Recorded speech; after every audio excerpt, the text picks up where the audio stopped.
Olá, irmãos, a paz de Cristo.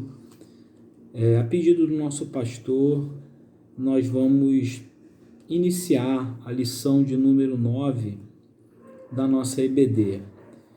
E a lição 9, ela vai falar sobre Tomé, um personagem bíblico que tem muito a nos ensinar, né?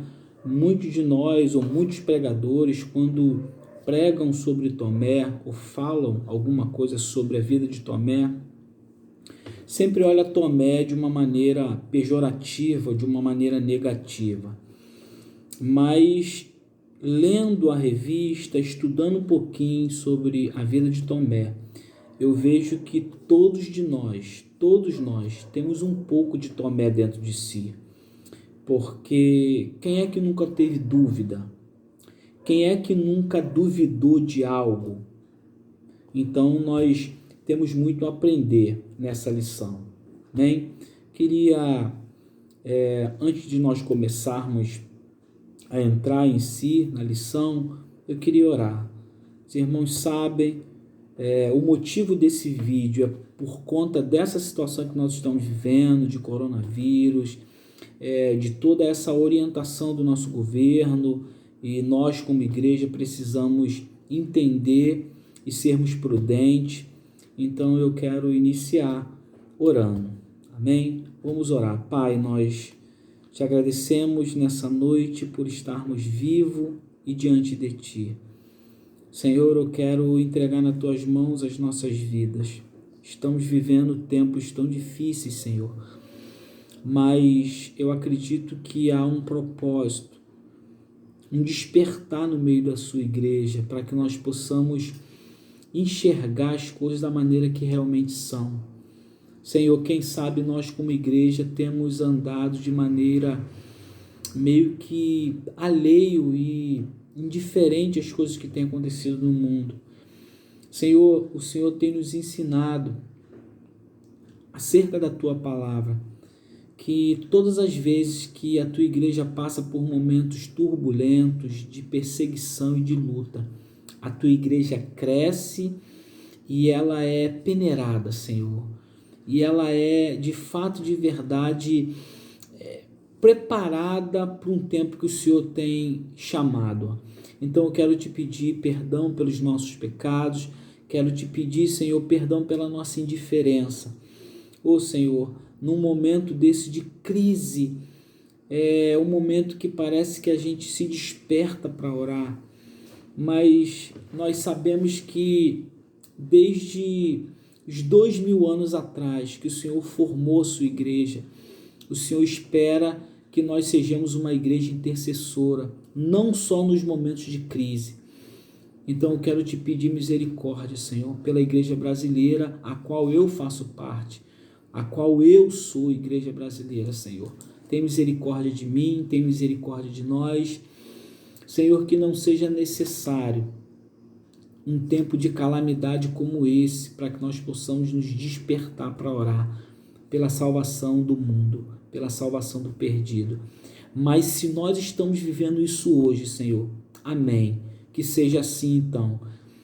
Toma nas Tuas mãos o nosso governo, toma nas Tuas mãos o governo mundial. Senhor, cumpre a Tua vontade em nós, que se estabeleça na nossa vida a Tua boa vontade, porque ela é boa, perfeita e agradável. Senhor, abençoa o povo brasileiro, os menos favorecidos, Senhor.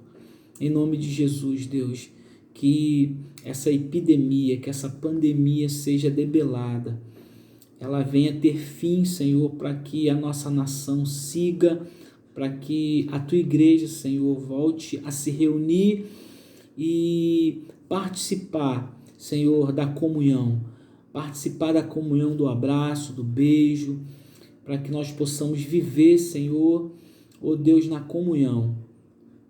Não que nós não estejamos em comunhão, Senhor, mas quanto é importante nós estarmos em contato com os nossos irmãos. O quanto nos dói termos que nos relacionar através de um vídeo, através, Senhor, de uma rede social, que é algo que é uma ferramenta, Senhor, mas é algo muito frio. Que essa situação seja amenizada, que haja cura, que o Senhor dê sabedoria aos homens, aos cientistas, para que eles encontrem a cura, Senhor, para essa doença, para que nós possamos normalizar a nossa vida e darmos prosseguimento, Senhor, como igreja, na pregação do Teu Evangelho. Fica conosco e nos abençoa nessa noite, em nome de Jesus. Amém. Amém, irmãos. Eu quero ler o texto, que é o texto devocional, mas, antes de ler o texto devocional, eu queria ler o versículo-chave. Então, eu queria ler João capítulo 20, João capítulo 20, abra sua Bíblia. Eu quero ler João capítulo 20, do verso 19 até o verso 31. João capítulo 20, do verso 19 ao verso 31. Aqui nos dá uma noção, né? Porque somente o Evangelho de João é o que mais retrata esse contato de Judas, esse contato de Tomé com Jesus, né? O Evangelho de João é o evangelho que mais nos dá um relato da vida de Tomé nessa relação no meio dos 12 discípulos, né? Então, eu quero ler João capítulo 20, do verso 24 ao verso 31. Vamos ler. Diz assim: Ora, Tomé, chamado Dídimo, um dos 12, não estava com eles quando apareceu Jesus. Disse-lhe então os outros discípulos: Vimos o Senhor. Mas ele respondeu: Se eu não vir o sinal dos seus cravos em suas mãos, não puser ali o meu dedo e não puser ali a mão no seu lado, de maneira nenhuma o crerei. 8 dias depois, estavam de novo os discípulos dentro da casa e Tomé com eles. Embora as portas estivessem trancadas, Jesus chegou, apresentou-se no meio deles e disse: Paz seja convosco. Verso 17. Então Jesus disse a Tomé: Põe aqui o teu dedo, vê a minha mão, estende a tua mão e coloca no meu lado. Não sejais incrédulo, mas crente. Disse-lhe Tomé: Senhor meu e Deus meu. Então Jesus lhe disse: Por que viste, creste? Bem-aventurado os que não viram e creram. Jesus operou na presença de seus discípulos muitos outros sinais miraculosos que não estão escritos neste livro. Estes, porém, foram escritos para que creiais que Jesus é o Cristo, o Filho de Deus, e para que, crendo, tenhais vida em seu nome. Então, até aqui é um dos relatos mais famosos ou mais conhecido de um contato de Jesus diretamente com Tomé. Logo pós-ressurreição, Jesus aparece para os 11 discípulos a primeira vez, e como nós lemos aqui, Tomé não estava com os discípulos quando Jesus aparece para eles a primeira vez. Você vê que Tomé, pós-morte de Jesus, Tomé, dentro da sua racionalidade, da sua incredulidade, ele toca a sua vida, ele vai viver a sua vida, ele vai trabalhar, ele vai viver a sua vida, e parece que Tomé, ele põe em prática tudo aquilo que ele já vivenciava, mesmo quando Jesus estava vivo. E quando eu digo isso, o que eu quero dizer? Que Tomé põe em prática, após a morte de Jesus, aquilo que ele já vivia, mesmo com Jesus estando vivo. Porque Tomé viveu no meio dos 12, mas Tomé não tinha a certeza e a convicção no seu coração que o Cristo, que Jesus era o Cristo, o Messias. Ele viu os milagres, como nós acabamos de ler aqui agora, que os milagres que Jesus fez tinham um propósito.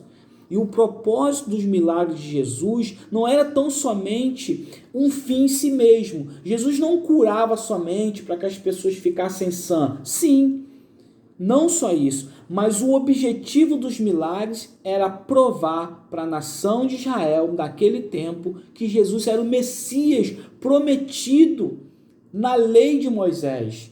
Então havia um propósito para aqueles milagres. Mas Tomé, vivenciando e vivendo junto com os discípulos, Tomé, ele não acreditava que o Cristo que estava ali com ele, Jesus que estava ali com ele, era de fato o Messias, era de fato o Cristo prometido. Então, quando Jesus morre, Tomé dá seguimento à vida dele. Ele fala, realmente, Jesus que esteve conosco aqui, ele morreu e ele realmente não era o Cristo prometido por Moisés, ou na lei de Moisés, e também pelos profetas. Então eu vou seguir a minha vida. E ele segue a vida dele. Então, quando Jesus aparece pela primeira vez, Tomé não está, só está os 11 discípulos. Então, quando Tomé novamente, na verdade, irmãos, não era 11. Judas aí já havia se suicidado. Na verdade, quando Jesus morre, Judas já tinha se suicidado. Então, na verdade, tinham 10 discípulos. Porque Tomé não estava. Judas já havia se suicidado e então havia 10 discípulos. Tomé tinha seguido a vida dele, estava vivendo a vida dele. E quando ele se encontra com os discípulos novamente, os discípulos falam para ele, nós encontramos o mestre, ele ressuscitou. E Tomé diz para eles assim, olha, eu só vou acreditar se eu colocar o meu dedo nos cravos da mão dele e do lado dele, onde cravou as lanças. Então, a primeira coisa que eu aprendo, irmãos, é que Judas é um homem comum. Jesus, quando chama a sua comitiva apostólica, ele não chama homens especiais. Jesus não chama homens superdotados. Jesus chama homens normais, homens naturais como eu e você, que tem dúvida, que tem fé, que tem dificuldade, que tem certeza. Então Judas era um homem comum a todos nós. E uma coisa que eu quero que você entenda é que se manifestava na vida de Tomé, às vezes, perdão, irmãos, eu estou usando o nome Judas, porque em algumas aulas passadas eu falei sobre Judas, então Judas está na minha cabeça, na verdade Tomé. Todas as vezes que eu falar Judas nessa lição, na verdade, me perdoa, eu estou me referindo a Tomé. Pode ser que eu me esqueça e use o nome de Judas, mas na verdade é Tomé. Voltando ao raciocínio. Então, todas as vezes que a gente vê Tomé manifestando um traço de incredulidade, eu vejo que nos dias de hoje não é diferente. Por quê? Porque Tomé, ele está manifestando um traço de Adão na sua vida, como todos nós temos, sendo cristão ou não cristão. O não cristão muito mais ainda, porque ainda não nasceu de novo. Mas mesmo nós que nascemos de novo, temos em nós a raiz adâmica, a raiz do pecado. Nós fomos libertos do pecado, mas em nós, como Paulo diz, não habita bem algum, habita o mal. Então, essa raiz pecaminosa de Adão, que ainda habita em nós, ela pode se manifestar de várias maneiras, e uma delas é a incredulidade. Momentos que Deus espera de mim e de você, que nós tenhamos fé, nós podemos fraquejar na fé. Mas o que eu aprendo na história de Tomé é que Jesus não descartou Tomé, mesmo ele com essa dificuldade de incredulidade, mesmo Tomé não conseguindo acreditar naquilo que seria a coisa mais importante para a vida dele naquele momento, que era acreditar que Jesus Cristo era de fato, de verdade, o Messias prometido, o Salvador da humanidade. Mas nós, hoje, podemos manifestar algumas dificuldades nessa área da nossa vida. E uma outra coisa que eu aprendo, irmãos, lendo a revista, e agora eu queria que você pegasse a sua revista, E eu quero ler aqui no segundo parágrafo da nossa revista, quando ela diz assim: cada um deles tinha personalidade, características próprias, temperamento peculiares. Uns eram extrovertidos, outros introvertidos, uns eram sanguíneos, outros coléricos, outros eram melancólicos, outros fleumáticos. Por que teria Jesus escolhido pessoas tão diferentes para compor o colégio apostólico? Você está vendo como é que Jesus chamou pessoas de toda personalidade? Você vê que Jesus ele não escolhe pessoas superdotadas. E isso, irmãos, é um bálsamo para a nossa alma. Porque quando Jesus te chama, ele te chama com as suas imperfeições. Como Jesus me chamou, ele me chamou com as minhas imperfeições. Mas o fato é que, embora Jesus tenha me chamado com as minhas imperfeições, não quer dizer que a minha caminhada com Jesus eu posso continuar praticando as minhas imperfeições. Eu posso ter deslizes? Posso. Você pode ter deslizes? Podemos. Porque somos seres humanos. É como Paulo disse: o bem que eu quero fazer, esse eu não faço. Mas o mal que eu não quero fazer, esse eu faço. Só que uma caminhada com Cristo, nós aprendemos que há transformação. Cristo nos liberta, Cristo nos transforma. A caminhada com Cristo liberta a nossa vida, ela vai nos trabalhando, ela vai trabalhando a nossa vida. Por quê? Porque é um caminho de santidade, o Evangelho é um caminho de santidade, onde a nossa vida está sendo aperfeiçoada a cada dia. Mas é bom saber que Cristo não escolhe pessoas superdotadas.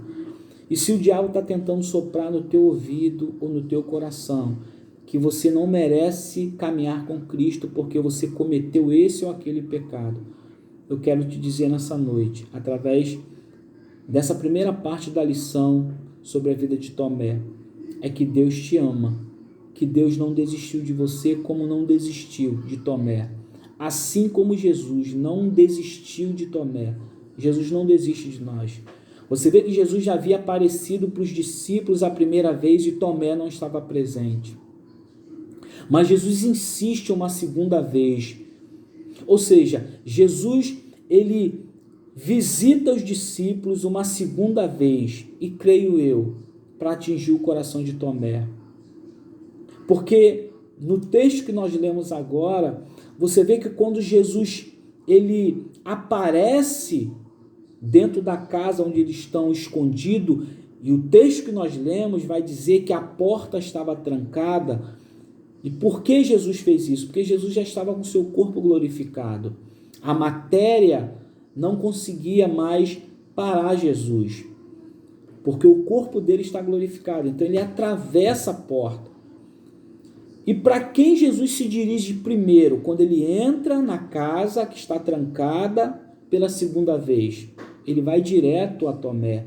Ele se dirige a Tomé, estende as mãos para Tomé e fala: Tomé, põe aqui o seu dedo nos cravos que entraram na minha mão. Então você vê que Jesus vai buscar aquele que tinha um traço de incredulidade, porque Jesus não descarta ninguém. Então a primeira coisa que eu aprendo nessa lição é isso: Jesus não descarta. Uma outra coisa que eu aprendo, como eu já disse agora há pouco, nós, mesmo pós-conversão, carregamos em nós uma natureza adâmica, que Paulo retrata como a carne, a luta da carne contra o espírito. E essa manifestação carnal, ela pode me levar para um campo de incredulidade. Então você vê muitas pessoas dentro da igreja que elas não creem na volta de Cristo, irmãos. Que isso, pastor Eduardo? Será que existe essa possibilidade de pessoas dentro da igreja não acreditar na volta de Cristo? Sim, porque elas vivem as suas vidas como se Cristo nunca vai voltar, ou nunca virá. Então há vários tipos desse traço de Adão em nós. Em algumas pessoas se manifesta de uma maneira, em outras se manifesta de outra maneira. Mas fato é, ninguém está livre disso. O que nós precisamos é manter a nossa fé em Cristo. Que que nós precisamos é fortalecer a nossa fé. Uma outra parte da revista que eu quero ler é o quarto parágrafo, quando diz assim: conhecemos seu caráter pelo escrito de João. É no Evangelho de João que Tomé recebe especial destaque. E eu escrevi assim: as coisas da fé transcendem as explicações terrenas. Você vê que Tomé, ele diz assim para os discípulos, quando os discípulos têm o primeiro contato com Jesus, né, ressurreto, e Tomé não está nesse momento. Quando os discípulos se encontram com Tomé, os discípulos falam assim: Tomé, nós encontramos o Mestre, ele ressuscitou. E aí Tomé diz assim, somente quando eu colocar o meu dedo no furo aonde foi feito pelos cravos, aí eu vou acreditar. Você vê que Tomé, ele era um homem que precisava de provas materiais. Tomé tinha uma expectativa de materialidade para acreditar que Jesus Cristo era o Messias. E é por isso que eu escrevi aqui: as coisas da fé transcendem a expectativa terrena. Irmãos, fé é o firme fundamento das coisas que não se vê, mas a convicção daquelas que se esperam. Você não precisa ver para crer. É isso que Jesus diz para Tomé. Então nós precisamos vencer o espírito da incredulidade. Porque a incredulidade nem sempre ela se manifesta quando uma pessoa diz abertamente: eu não creio nisso ou eu não creio naquilo. O espírito da incredulidade pode se manifestar num comportamento de vida que nós tenhamos no nosso decorrer nessa terra. Uma pessoa que não tem uma vida de oração, uma pessoa que não tem uma vida de leitura da palavra, de maneira implícita, ela está manifestando uma atitude de incredulidade. Porque a Bíblia diz que nós devemos orar. Jesus diz, aqui no capítulo 14 de João, Jesus fala que aquele que o ama obedece a sua palavra. Então, nem sempre a incredulidade, ela se manifesta quando alguém diz assim: eu não creio nisso ou eu não creio naquilo. A incredulidade, ela pode ser detectada através de um comportamento. E pode ser que eu e você não declaremos com a nossa boca que nós somos incrédulos nisso ou naquilo. Pode ser que o nosso comportamento esteja manifestando incredulidade. Então pensa nisso. No quinto parágrafo aqui ainda, da página 41, diz assim: ele foi o mais melancólico, o mais pessimista, o mais incrédulo, o mais fraco dos apóstolos. Não cria em nada que não pudesse ver. Tinha uma atitude crítica, era o inquiridor da verdade, e por isso ela sempre lhe foi revelada de maneira prática. Você vê que Tomé, ele é um homem materialista, ele precisa ver para crer, né? E o Evangelho, ele transcende, irmãos, as explicações terrenas. O Evangelho transcende as explicações terrenas. O nosso coração precisa crer. A fé que Cristo nos dá, ela tem o poder de transcender as explicações humanas. E aí eu chego aqui na página 42, e aí o primeiro acontecimento em Betânia, que está lá em João capítulo 11, do verso 6 ao 16. Na revista diz assim: Foi quando chegou a notícia da doença de Lázaro, o amigo de Jesus, que Tomé marcou sua primeira presença no grupo apostólico. Jesus resolveu voltar para a Judéia. Os discípulos mostraram-se receosos, pois, por 2 vezes, Jesus tinha sofrido atentado. Tomé sabia que o mestre poderia ser morto e reconhecia que o perigo que o ameaçava, Tomé sabia que o mestre poderia ser morto e reconhecia que o perigo que ameaçava o Senhor Jesus ameaçava também os seus discípulos. Voltou-se então para os seus companheiros e disse: vamos também nós para morrer com ele? Então você vê que Tomé, como eu disse no início, Tomé está manifestando um comportamento que ele já tinha, irmãos, antes de Jesus passar pela cruz. Tomé conviveu com Jesus 3 anos, mas ele nunca acreditou que Jesus era de fato o Messias prometido pelos profetas, por Moisés e por todas as escrituras do Antigo Testamento. Você vê que ele declara assim: olha, Jesus está querendo ir agora curar Lázaro. Só que se nós formos de uma cidade para outra, nós sabemos que Jesus está correndo um risco de vida e ele pode ser apedrejado, ele pode ser morto. Então, se nós formos com eles, nós podemos morrer.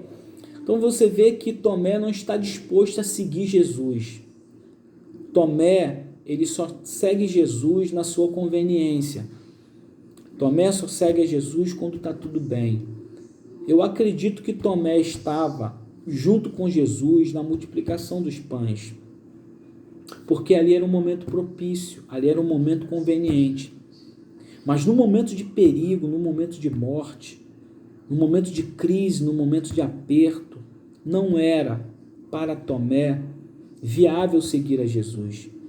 E ele fala assim para o discípulo: olha só, nós vamos seguir para morrer com ele. Você vê que ele tenta transmitir a incredulidade dele para os discípulos, porque ele lança à mente dos discípulos, dos seus companheiros, uma dúvida. Ele fala assim: vem cá, nós vamos para morrer com ele?